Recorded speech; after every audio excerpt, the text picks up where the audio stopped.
recent graduate, and I became educated about this issue actually when I was in high school, which is kind of surprising because I don't think that many high school students would be interested in human trafficking.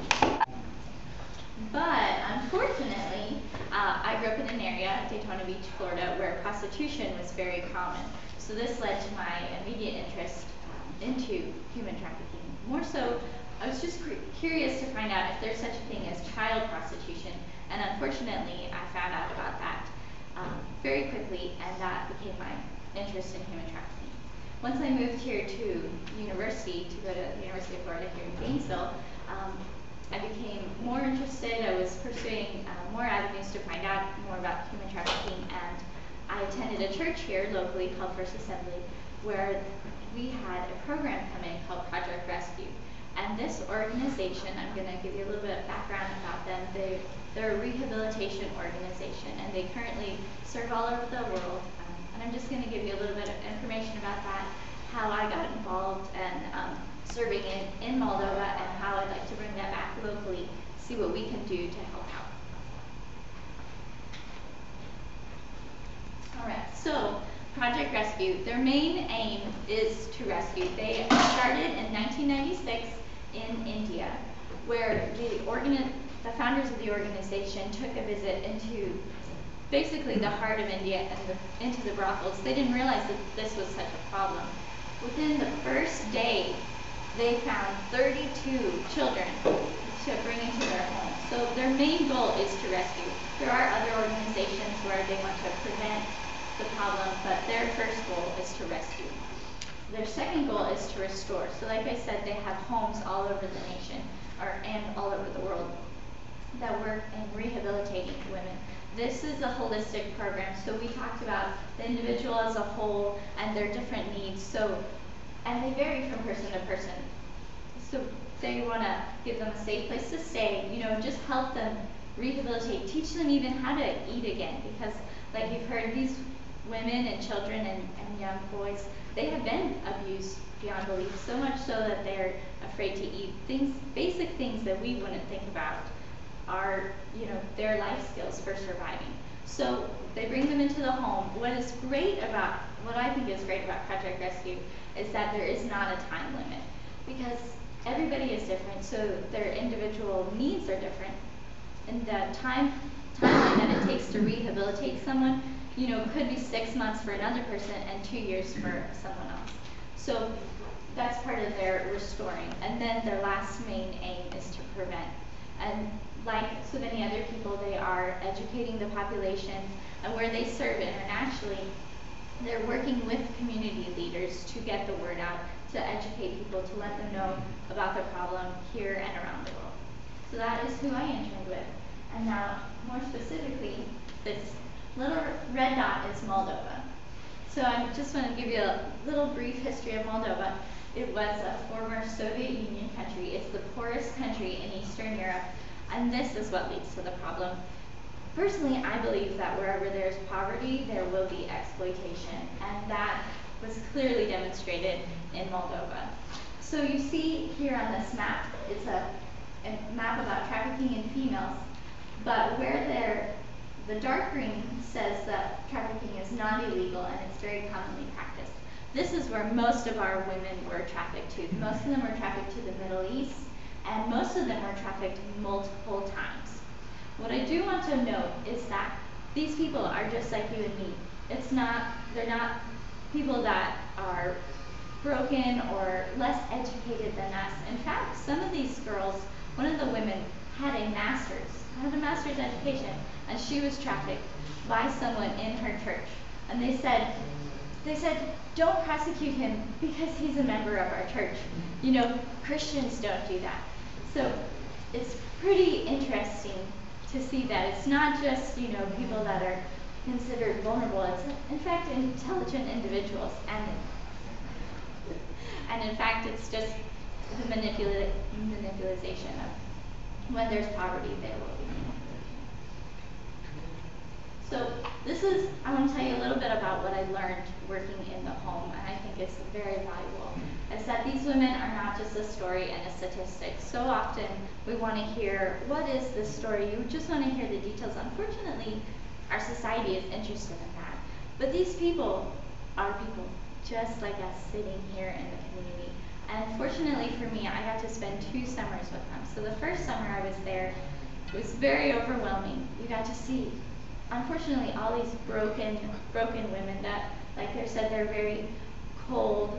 And it's funny, the misconception is that these people want help. Well, they want help, but not in the way that we're thinking. And it's not as easy as it appears. So we see them, and it's not just a statistic. Like we've heard so many statistics, 27 million people. Well, I met 6 women that each have a different story, each more horrific than the next. But what's even more amazing is that these people within them have resilience. And so I was able to go back the next summer and see that people can be rehabilitated, that it's not a lost cause, that even though these women have been beaten and manipulated beyond our wildest imaginations, they still can be rehabilitated and be brought back into society and become great, outstanding members of the community. So they're not just a story and a statistic, but they're real people. And like I said before, I really believe that poverty breeds exploitation. Wherever there's poverty, and this is something that we can take not just from Moldova, but here in the U.S. as well.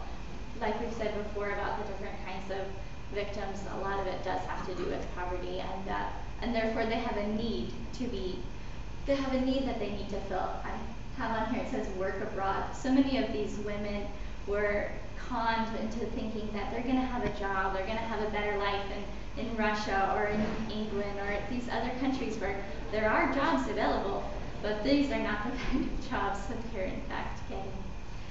And then the last thing is rehabilitation takes time. Like I mentioned before, it's, some people it takes 6 months, other people it takes 2 years.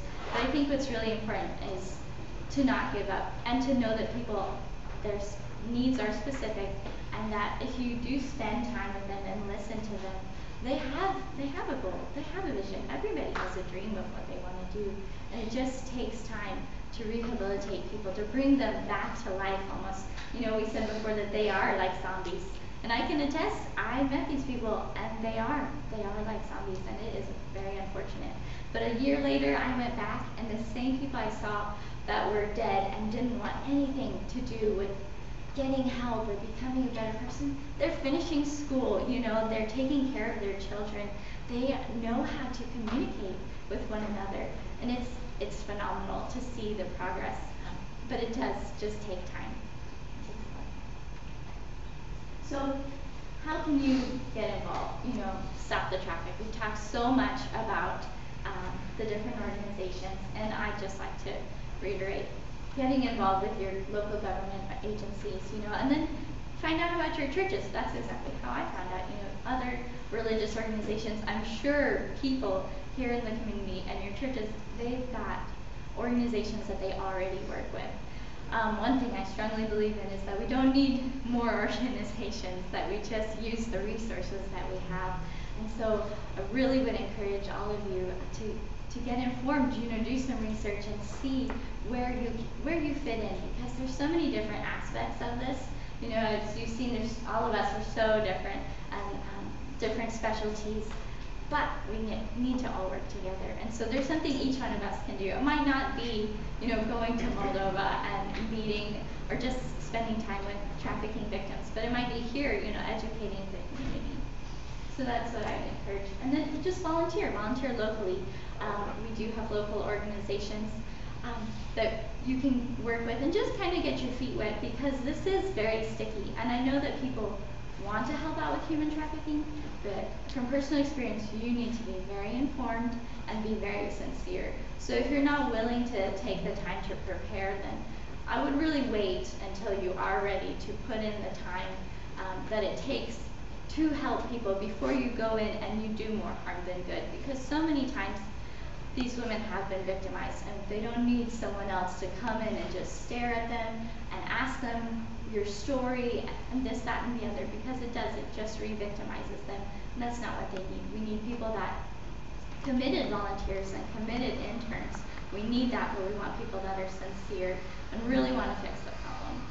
And then lastly, I have a list of organizations. It's definitely not a complete list, but here in the state of Florida, there's an organization in Tampa called Created, and they have a ministry that's not just for trafficking victims, but prostitution.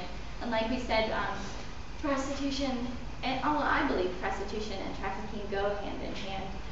And so they work in Tampa, and then there's also Beauty from Ashes that is started from a woman that was trafficked. These are organizations that you can look into, that they offer, internships where you can get more resources and get involved.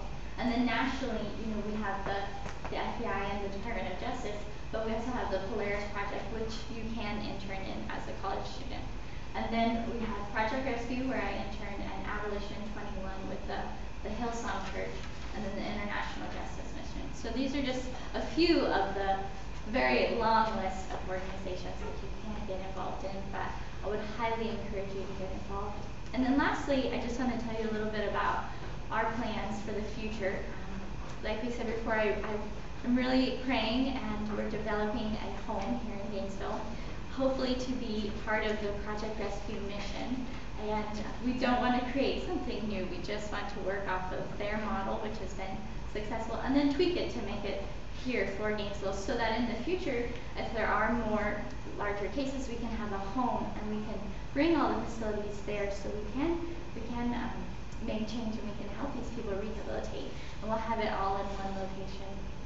So we've got a group of women that we're talking, and we're kind of in the planning phases, the round tables, we're getting the community members involved, just letting people know this is what we want to do. So if any of you are interested, I've got my information, and I'd love to talk to you about it. And it's going to take some time, but we're committed to making a change in our community. So if you have any questions, let me know.